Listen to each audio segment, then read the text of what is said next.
Are they back now? Is it because they truly respect you? Or is it because they need something? Many people don't come back because they love you. They come back because their options failed. Their new life didn't work. Their new people didn't stay.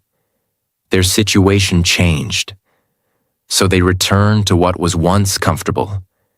And if you open the door easily, you are teaching them something dangerous, that they can leave anytime and return anytime, without consequences.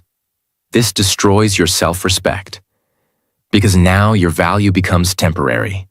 You become an option, not a priority. And once someone sees you as an option, they will treat you like one. They will leave again. They will ignore you again. They will repeat the same pattern. Why? Because nothing changed. Only time passed. Real change is not just coming back. Real change is understanding, responsibility, and consistent actions. Without that, it's just a cycle. Leave, come back. Hurt, repeat. So what should you do? First, don't react emotionally. When they come back, your emotions will rise. Memories will come back. Feelings will return. But don't decide with emotions. Decide with clarity. Second, don't give instant access. You don't need to block them immediately. But you also don't need to welcome them immediately. Let them show consistency. Let them prove change. Let time test their intentions. Because anyone can say, "I've changed," but very few can show it. Third, set boundaries. This is very important. Boundaries tell people how they can treat you. Without boundaries, people will cross limits again and again. Say clearly, even if only in your mind, "My life is not a place where people come and go freely."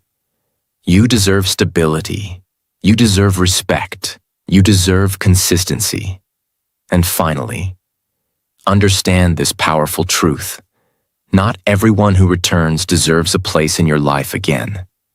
Some people come back just to remind you why you had to let them go. Your growth begins when you stop reopening doors that once hurt you. Your strength shows when you say, "You left once, and that was enough." Because your life is moving forward, not backward. And the moment you stop allowing temporary people to have permanent access, your peace becomes stronger. So learn the lesson. Respect your journey, protect your heart, and never, ever allow people who left your life by choice to return easily. Mistake 4. Never seek advice from foolish people. The fourth mistake, and one that quietly ruins your future. Never seek advice from foolish people. Now, this is very important to understand. Not everyone who speaks confidently is wise. Not everyone who gives advice knows what they are talking about. Some people speak loudly, but think very little. Some people give advice quickly, but have no real experience. And if you are not careful, you will start following their words. And that is dangerous, because advice is powerful. One wrong advice can waste your time, your energy, even your life direction. Now think about this. If someone has no discipline in their life, can they guide you about success? If someone is always confused, can they guide you about clarity? If someone keeps making poor decisions, can they guide you about the right path? The answer is simple. No.